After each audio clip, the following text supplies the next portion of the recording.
Colleges around the country are reporting more cases of depression, anxiety, and suicide among students more than ever before. In recent years, suicide has become the second leading cause of death amongst college students, averaging an estimated 1,100 deaths a year. And the rate of college students seeking counseling is now actually 5 times higher than the average rate of enrollment. Well, in the book, The Stressed Years of Their Lives, Helping Your Kids Survive and Thrive During Their College Years, the authors explore the reasons for the growing change in mental health issues among students. It also looks at how parents can assist their kids during what's supposed to really be the best years of their lives. Psychologist Dr. B. Janet Hibbs joins us now. She's an expert in college student stress and also mental health, and also the co-author of the book, The Stressed Years of Their Lives. Dr. Hibbs, thank you for joining us. What really are the major factors that make this generation of college students so much more stressed than previous?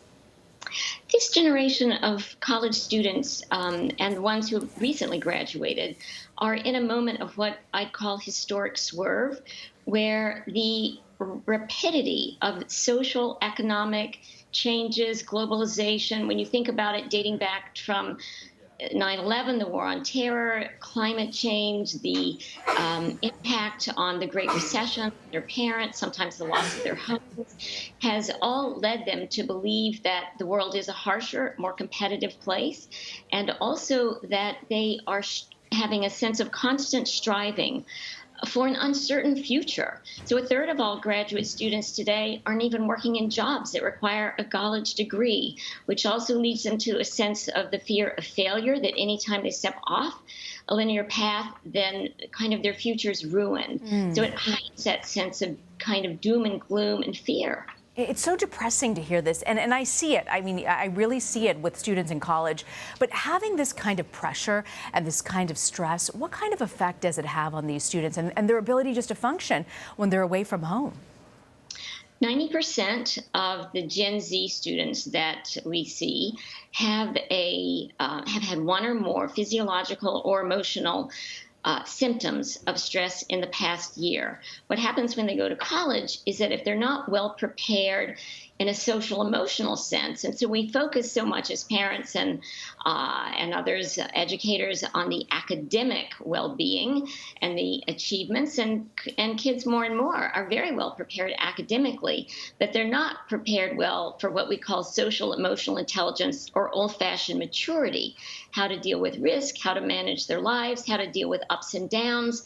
And so many of them experience even temporary setbacks as catastrophic, and they respond in a very overwhelmed and distressed way. It's so true. But as parents, how do we prepare these kids to not feel this way, not to carry the burden of the stress with them?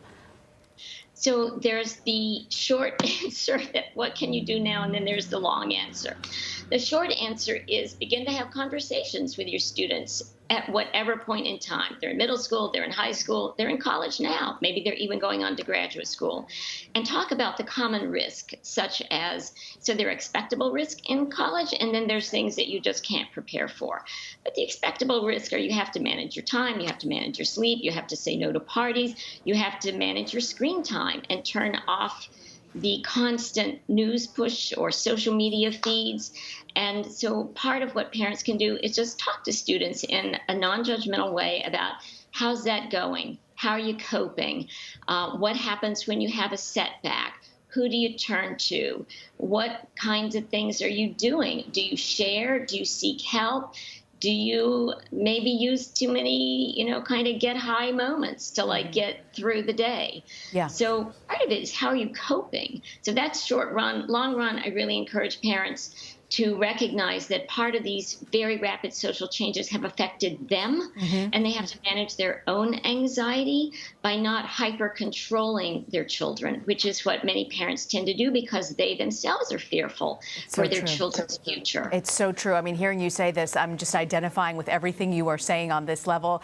Social media, as we know, plays a significant role on mental health of college students, on all of us, to be honest. So one particularly interesting concept you explore is this idea called impression management. Can you explain that for us?